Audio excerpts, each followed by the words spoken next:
সোনার মদিনায় উহুদ পাহাড় বরাবর বাবাজি নবীজির চাচা বীর আমির হামজা রাদিয়াল্লাহু তাআলা আনহু আর নবীজির প্রিয় সাহাবী হযরতে হামজা রাদিয়াল্লাহু তাআলা আনহুর মাকবারা, দুই সাহাবীর কবর একসাথে। এই কবরটা আমি জিয়ারত করি, দুইজনের কবর আমি জিয়ারত করি। কেন খবর জিয়ারত করি? রে বাবাজি, শুনলেই দেখবেন আপনার অন্তর ঠান্ডা হয়ে যাবে। বউ ছেড়ে, ছেলে ছেড়ে, মেয়ে ছেড়ে, আত্মীয় স্বজন, আস্থাভাজন, আপনজন, শ্রদ্ধাভাজন, গুরুজন, পড়োশী প্রতিবেশী ছেড়ে মদিনাবাসীর সাথে কেন আমি থাকি বাজান প্রত্যেকটা রমজান? আরে বাবাজি, নবীর মহাব্বতে কেন আপনি দিল নরম করবেন না? যারা হজ করেছেন, যারা উমরা করেছেন, তারা জানেন উহুদ পাহাড় বরাবর যে দুইজনের কবর আছে, এই দুইজনের কবর থেকে প্রত্যেক রাত্রে আমার আল্লাহ জান্নাতের গ্রান বের করে দেয়। আল্লাহর কসম করে বলি, এখনো কন্টিনিউ প্রতি রাত জান্নাতের গ্রান পাওয়া যায়। আমার ভাইরা, কেন জান্নাতের গ্রান পাওয়া যায় জানেননি? এই আমির হামজাও এই কোরআনের জন্য, নবীর জন্য নিজের জীবন দিয়ে শহীদ হয়ে গেছে। শুধু শহীদই হয় নাই, সাহাবীদের মধ্যে এত যন্ত্রণা পেয়ে কেউ হত্যা হয় নাই। বীর আমির হামজাকে যেভাবে হত্যা করা হয়েছে, আল্লাহু আকবার, আল্লাহু আকবার। আবু সুফিয়ানের স্ত্রী বীর আমির হামজার কলিজাটা চাবাইছিল, তারপরেও আমির হামজা কোরআন ছাড়েন নাই, নবী মুহাম্মদকে ছাড়েন নাই। অপরদিকে হযরতে হানজালা রাদিয়াল্লাহু তাআলা আনহু নবীজির কেমন প্রেমিক ছিলেন। আর যুবক ভাইরা, নতুন বউ পাইয়া তুমি আমি নামাজ ভুলে যাই, আল্লাহর দ্বীনের কথা ভুলে যাই। অথচ দেখো আহারে, সুন্দরী স্ত্রী ব্যবহার করেছে, গোসল তার উপর ফরজ হয়ে গেছে। আমার বন্ধুরে, হযরতে হানজালা রাদিয়াল্লাহু তাআলা ফরজ গোসল করার জন্য পানির কাছে গিয়েছে। আমার বন্ধুগণ কুলি করার জন্য পানি মুখে নিয়েছে। ঠিক ওই মুহূর্তে কে জানি বলে যায়, কুতিলা মুহাম্মাদুন, নবী মুহাম্মদ শহীদ হয়ে গেছে, নবীজি দুনিয়ায় নাই। কাফেররা এতিম নবী মুহাম্মদের মাইরা ভালাইছে। আমার ভাইরা, হযরতে হানজালা মুখ থেকে পানি ফেলে দিলেন। মুখ থেকে পানি ফেলে দিয়া নাপাক শরীর লইয়া একটা দূর মাইরা বিবির কাছে যাইয়া কান্দে আর ডাক দিয়ে বলে, বিবিরি তরবারি দে, আমি যুদ্ধের ময়দানে যাব। আমির হামজা নাই, হযরতে হানজালা এই কথা বলে। হযরতে হানজালার স্ত্রী কান্দার ডাক দিয়ে বললেন, স্বামী গো, তারা বাড়ি দিয়া কি করবেন গো? ও গো স্বামী, আপনি তো না পাক, আপনার উপরে গোসল ফরজ হয়ে গেছে, আপনি তো না পাক। হযরতে হানজালা কান্দার ডাক দিয়ে বললেন, বিবিরে আমি কার জন্য গোসল করব রে? তুমি কি জানো না রে বিবি, আমার নবী মুহাম্মদকে কারা জানি মাইরা ভালাইছে, আমার এতিম নবী শহীদ হয়ে গেছে। আরে বিবি, কার জন্য গোসল করব রে বিবি? দেও আমার তরবারি দাও, আমি যুদ্ধের ময়দানে চলে যাব। বিদায় দাও রে বিবি, বেঁচে থাকলে দেখাবে দুনিয়ায়, আর না হয় দেখাবে কিয়ামতের ময়দানে। কেরানীগঞ্জের যুবক ভাইরা, সুবাড্ডা ইউনিয়নের ভাইরা, চুনকুটিয়ার ভাইরা, আর্মি ক্যাম্প এলাকায় বসবাসরত আমার বাবারা ভাইরা, পর্দার মা বোনেরা, নবীর প্রেম দেখো কারে বলে। আবার হযরতে হানজালা বিবির কাছ থেকে বিদায় নিয়ে তরবারিটা নিয়া যুদ্ধের ময়দানে ঝাঁপিয়ে পড়লেন। যুদ্ধ যখন শুরু হয়ে গেল, কয়েকজন আমার বন্ধুগণ হযরতে হানজালা কয়েকজন কাফেরকে চিরতরে দুনিয়ার থেকে বিদায় করে জাহান্নামে পাঠিয়ে দিলেন। এক পর্যায়ে কাফেরদের কাফেরদের আক্রমণে হযরতে হানজালা আক্রান্ত হয়ে গেল। আমার ভাইরা, হযরতে হানজালার হাত কেটে গেল, হযরতে হানজালার পা কেটে গেল। হযরতে হানজালা যেই চোখ দিয়া এতিম নবীরে দেখতেন, আমার বন্ধুগণ এই চোখে কাফেররা তীর মারল। একটা তীর যখন হানজালার চোখে আইসা লাগলো, হযরতে হানজালা একটা চোখের তীর এরকম ধরে ধরে কান্দে, আর চোখের পানি ছেড়ে কান্দার বলে, আর একটা চোখ ভালো রেখে দাও, আমি আমার এই চোখ দিয়ে এতিম নবী মুহাম্মদের নুরানি চেহারা দেখেছিলাম, আমার এই চোখটারে তোমরা কানা করিও না। কাফেরদের মায়া লাগলো না। আরে বন্ধু, তরুণ তীর হযরতে হানজালার বাম চোখ বরাবর এমন ভাবে মারলো, হযরতে হানজালার চোখ শহীদ হয়ে গেল। এই কথা বলবা না, সোজাও,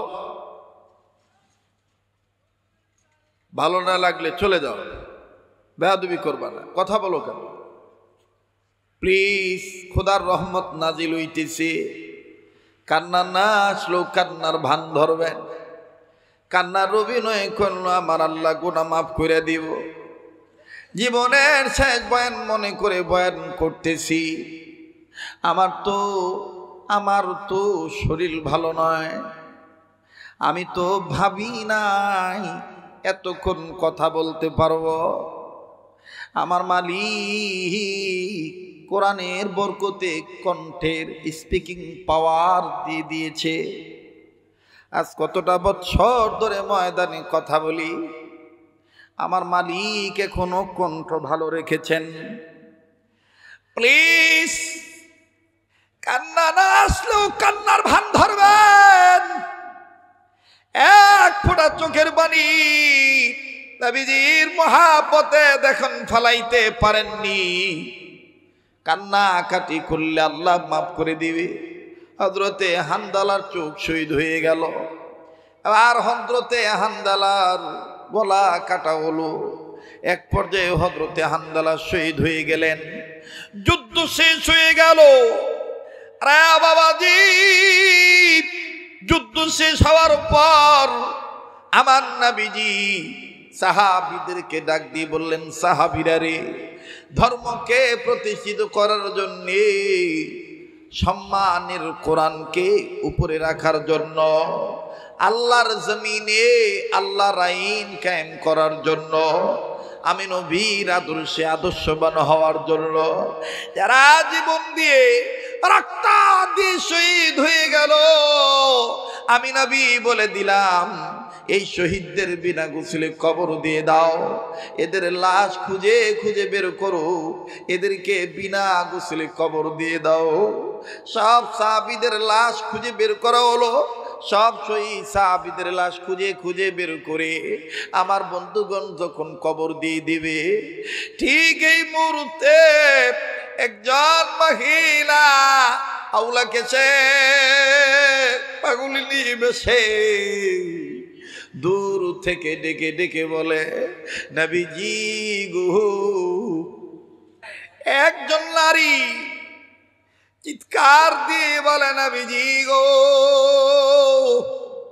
সব সাহাবীদের, শহীদ সাহাবীদের লাশ আপনি বিনা গোসলে কবর দেন, আমার স্বামীর আপনি বিনা গোসলে কবর দিয়েন না। নবীজি বললেন, কে তোমার স্বামী? কেনই বা বিনা গোসলে কবর দেব না? মহিলা কান্দার ডাক দিয়ে বলে, নবীজি গো, আমার স্বামীর নাম হানজালা। আমার স্বামীর উপরে গোসল ফরজ হয়ে গিয়েছিল। ফরজ গোসল করার জন্য পানির কাছে গেছে। কে জানি বলেছে আপনি নবী মুহাম্মদ রে, কারা যেন কাফের বেঈমান মেরে ফেলেছে।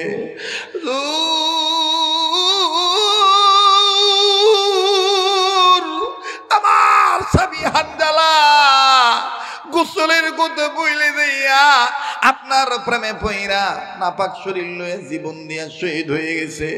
তাই বলি গো নবীজি, আমার স্বামী হান্দালারে বিনা গোসলে কবর দেন না গো নবীজি, আমার স্বামীরে একটু গোসল দিয়া দেন। আমার নবীজি ডাক দিয়ে বলে, মাগো তাই তাই হান্দালার লাশ আমি খুঁজে বের করতেছি, আমি নবী নিজেই হান্দালারে গোসল করে দেব। সাহাবীরা হান্দালার লাশ খুঁজে খুঁজে বের করো, আমি নবীজি নিজেই তারে গোসল করে দেব। এইবার সাহাবায়ে কেরামের জামাত হান্দালার লাশ খুঁজে খুঁজে বের করা শুরু করলো। খুঁজিতে খুঁজিতে হঠাৎ করে যখন হান্দালার লাশ খুঁজে পাইল, একজন সাহাবী হান্দালার লাশ দেখে দৌড় মেরে নবীর কাছে আসলেন। নবীর কাছে এসে কেঁদে কেঁদে বললেন, ইয়া রাসূলুল্লাহ, ইয়া হাবিবাল্লাহ, হান্দালার লাশটা কেমন জানি অত্যাধুনিক লাশ দেখা যাইতেছি, আশ্চর্যজনক লাশ মনে হইতেছি। বলে কেন? সাহাবী কান্দার বলে, ইয়া রাসূলুল্লাহ, হান্দালার লাশটা কেমন জানি ভিজা মনে হইতেছে। হান্দালার চুল ভিজা, দাড়ি ভিজা, আর হান্দালার গায়ের রক্ত দিকে কেমন জানি গো নবীজি জান্নাতের গ্রান সুগ্রান বাইর হইতেছে। ওগো নবীজি, মনে হইতেছে হান্দালারে কে জানি গোসল করায় দিয়েছে। নবীজি বললেন, কই আমার হান্দালার লাশ কই? এবার আল্লাহর নবী হান্দালার লাশের কাছে গেলেন, যাইয়া দেখতেছেন হান্দালার লাশ ভিজা, চুল থেকে দাড়ি থেকে পানির ফোঁটা টপ টপ করে জমিনে পড়ে। আরে বাবাজি, আল্লাহর নবীর নাকে জান্নাতের ঘ্রাণ আসতেছে হান্দালার রক্ত থেকে। আমার নবীজি সাহাবীদেরকে ডাক দিয়ে বলতেছেন, সাহাবীরা রে, হান্দালারে আর গোসল করাইতে হবে না, আমার হান্দালারে আমার আল্লাহ আসমানের উপরে উঠাইয়া জান্নাতের পানি দিয়া গোসল করে পাঠায় দিছে। আল্লাহু আকবার, আল্লাহু আকবার। আমার ভাইরা, সেই হান্দালার কবর থেকে কিয়ামত পর্যন্ত জান্নাতের ঘ্রাণ বাইর হবে। রাত্রি বেলায় তার কবর জিয়ারত করতে গেলে রাত্রি 12টার পর থেকে ফজর আযানের আগ পর্যন্ত বাজানে ঘ্রাণটা পাওয়া যায়।